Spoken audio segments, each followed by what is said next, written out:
morning house lies empty. The clock ticks on, repeating its sound into the emptiness. Tick-tock, it's time, breakfast time, 8,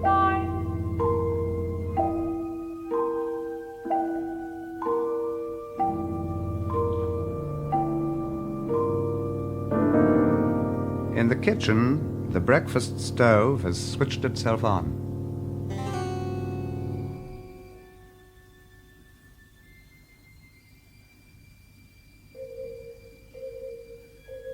It has ejected 8 pieces of perfectly browned toast, a jug of coffee,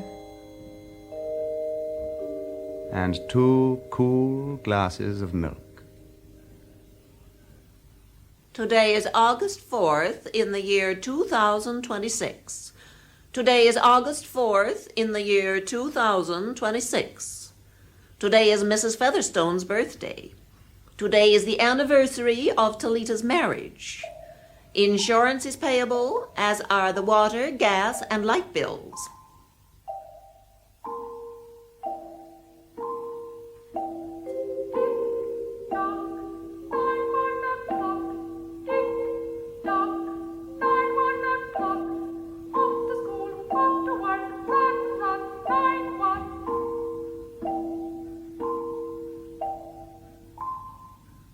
But no doors slam, no carpets take the soft tread of rubber heels. Rain, rain, go away, rubbers, raincoats for today. Rain, rain, go away, rubbers, raincoats for today.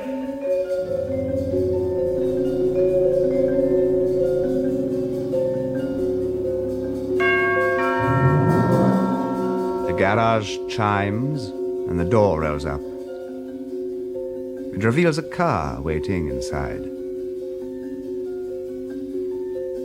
After a long wait, the door rolls down again.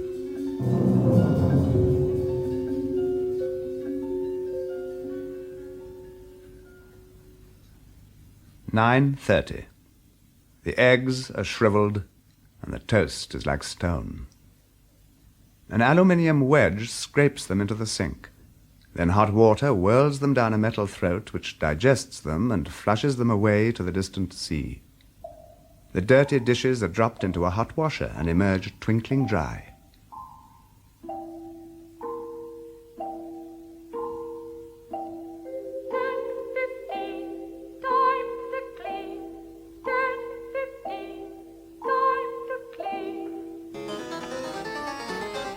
Out of warrens in the wall, tiny robot mice have darted, all rubber and metal.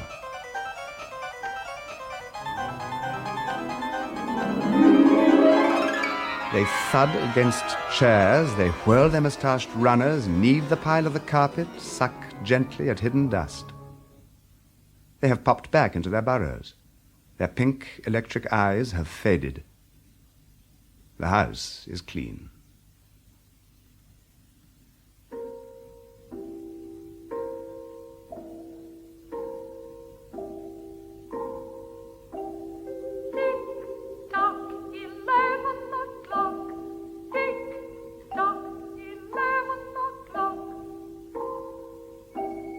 The sun has come out now from behind the rain.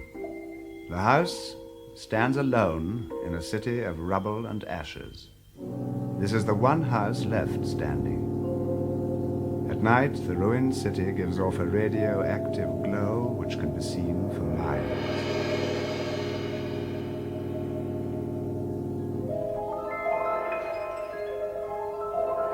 The garden sprinklers fill the soft morning air with scatterings of brightness. The water pelts against the window panes. It runs down the west side of the house.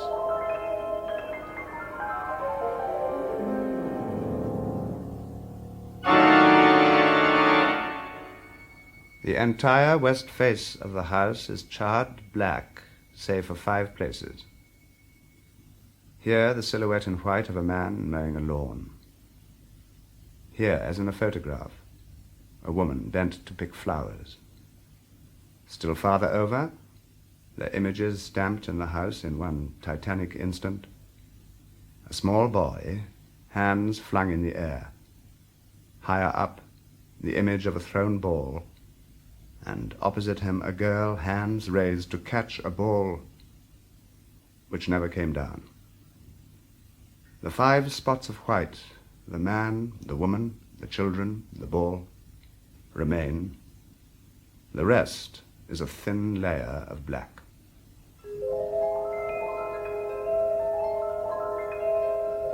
The gentle, sprinkling rain fills the garden with falling light. Until this day, how well the house has kept its peace. How carefully it has inquired, who goes there? What's the password? And getting no answer from lonely dogs and whining cats, it has shut its windows and drawn its curtains in an old maidenly preoccupation with self-protection. The house quivers at every sound. If a sparrow brushes a window, the sunblinds snap up. The bird is startled and flies away. Not even a bird must touch the house. The house is an altar with 10,000 attendants, big, small, servicing, attending. But the gods have gone away, and the ritual of the religion continues senselessly, uselessly.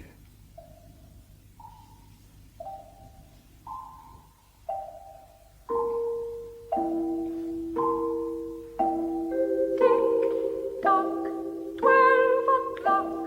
Tick-tock, 12 o'clock. A dog whines, shivering on the front porch.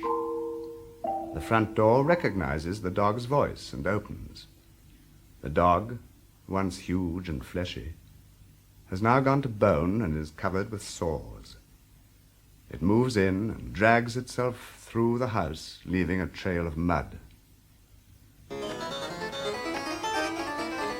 angry mice come whirling along behind it, angry at having to pick up mud, angry at inconvenience. For not a leaf fragment can blow under the door without the wall panels flipping open and the copper scrap mice flashing swiftly out.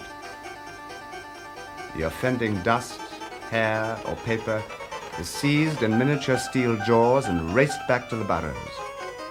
From there, it goes down tubes into the cellar, where it is dropped into the sighing vent of an incinerator which sits like evil Baal in a dark corner.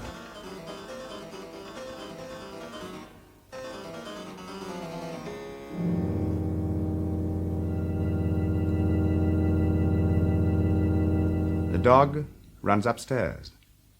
It yelps hysterically at each door. At last it realizes, as the house has realized, that only emptiness is here.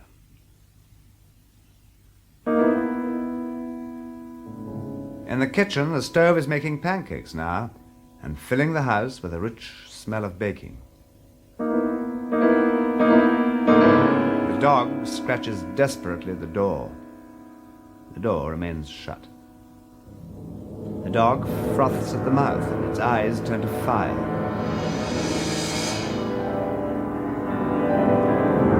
It runs wildly in circles, biting at its tail.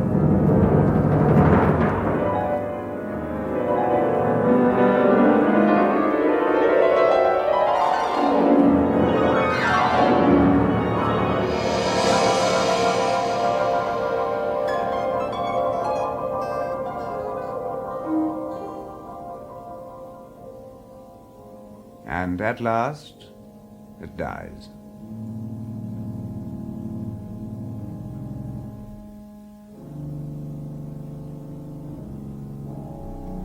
It lies in the parlor for an hour.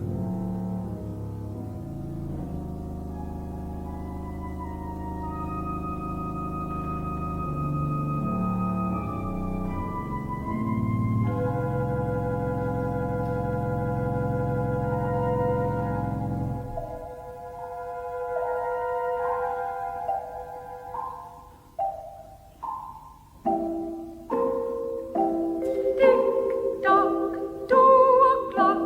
Tick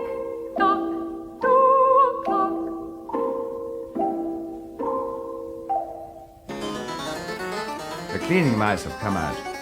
They have caught the scent of decay. They go humming along as softly as blown grey leaves in an electrical wind.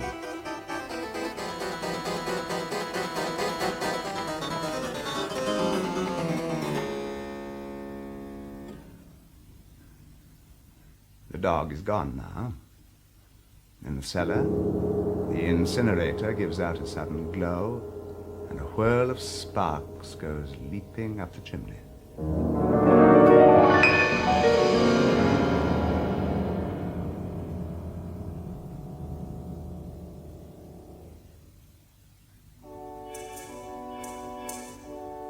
And now it is afternoon. Bridge tables are sprouting from the walls. Playing cards are fluttering down in a shower of pips. A tray of tea has appeared on a side table. There are tiny sandwiches and a large iced cake. Suitable music accompanies the tea interval, but the tables are silent and the cards untouched.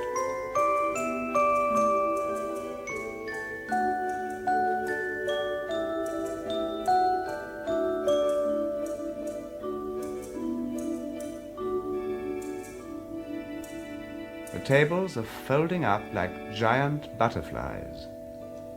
They slide back through the paneled walls.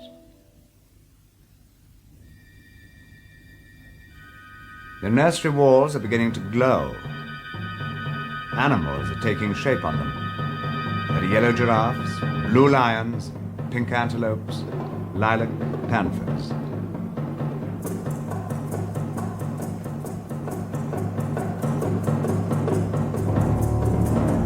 There's the lazy bumble of a purring lion, the patter of okapi feet, the murmur of fresh jungle rain falling on summer-starched grass. Now the walls are dissolving into distances of parched weed, mile on mile, and warm, endless sky. The animals are drawing away into thorn breaks and water holes. It is the children's hour. The kitchen stove is at work again. It is evening, and dinner is being cooked. Tick-tock, 9 o'clock. Tick-tock, 9 o'clock. Time for rest, time for play, time to put your cares away. The dinner has been served, and the wasted food has been thrown away.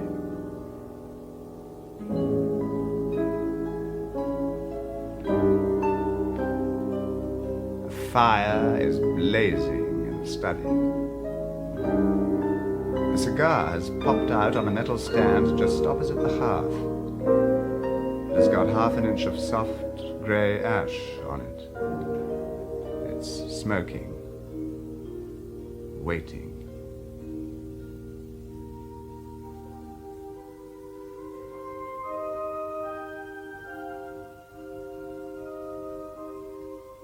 And now it is bedtime.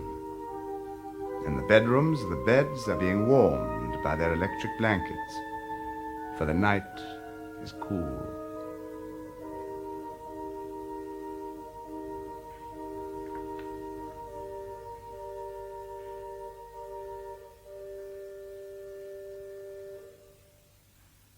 Mrs. McClellan, which poem would you like this evening? Since you express no preference, I shall select a poem at random. Sarah Teasdale, as I recall, your favorite. There will come soft rains and the smell of the ground, and swallows circling with their shimmering sound, and frogs on the pool singing at night, and wild plum trees in tremulous white.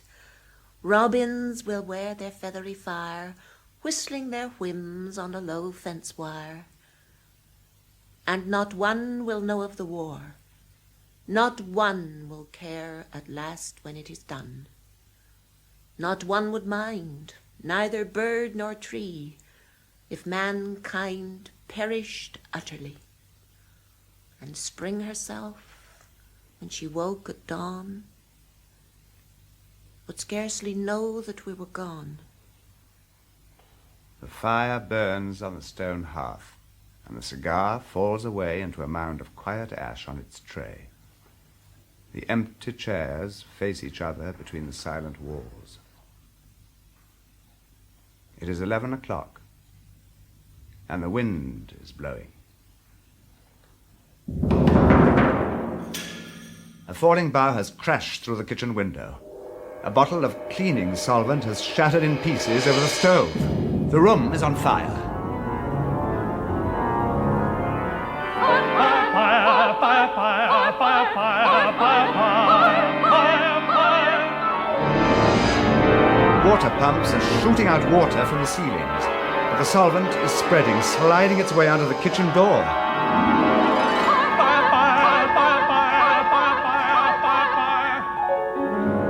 The house is trying to save itself. Fire doors have sprung shut, water is being pumped onto the flames. But the windows have broken in the heat, and the wind is blowing on the fire now. With 10 billion angry sparks, the fire has roared its way from room to room. Water rats have come squeaking from the walls. They each give a burst of water. Mechanical rain is spraying down, but the fire has gone crackling up the stairs. It is feeding on Picassos and Matisse as though they were delicacies. It bakes off the oily flesh and tenderly crisps the canvas into black shavings. The fire's on the beds now. It's in the windows, changing the color of the curtains in an instant flame. Our reinforcements. Blind robot faces have come peering down from attic trapdoors, and they're gushing out snakes of green chemical which go whipping over the floors, killing the fire with a clear, cold venom. No, the fire's been too clever for them. It sent its flames up outside the house, right up to the attics. It's reached the pumps.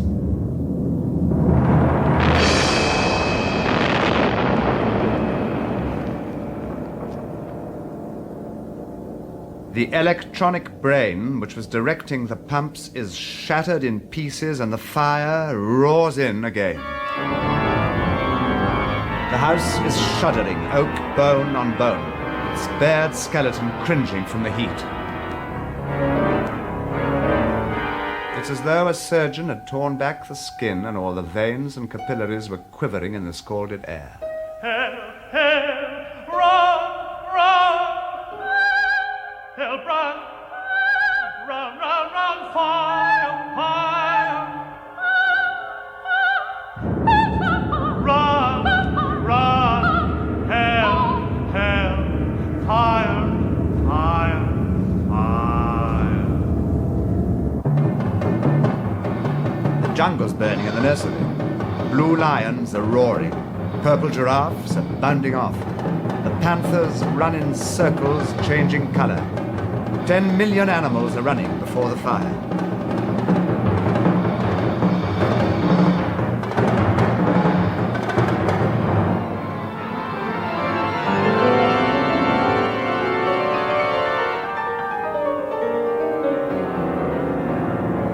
They're making for a steaming river in the distance. The death of the house is very near now.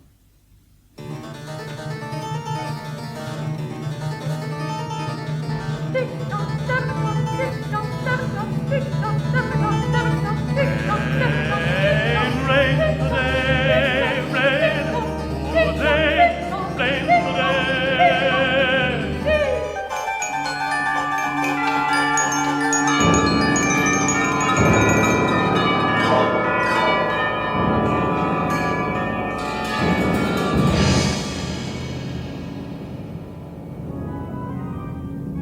A few last cleaning mice have come darting out. They're bravely trying to clear the ashes away.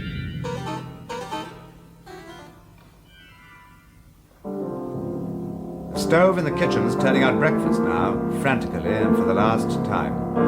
10 dozen eggs, 6 loaves of toast, 20 dozen bacon strips. They're all eaten by the fire. The flames race through the house, ravaging, devouring.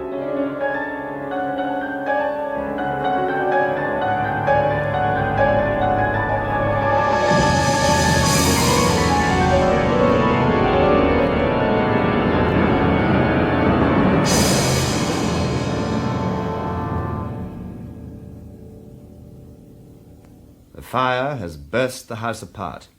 It has slammed flat down on the ground, puffing out spark and smoke. The attic has smashed into the kitchen and drawing room. The drawing room has smashed into the cellar. Deep freeze, armchairs, film tapes, circuits, beds, they're all in a muddled, cluttered mound beneath the ruins. There is only smoke and silence. A great quantity of smoke. Dawn is showing faintly in the east. The sun is rising now and is beginning to shine over the heaped rubble and steam. There's one wall left standing among the ruins. Just one wall, alone. Today is August 5th of the year 2026. Today is August 5th of the year 2026.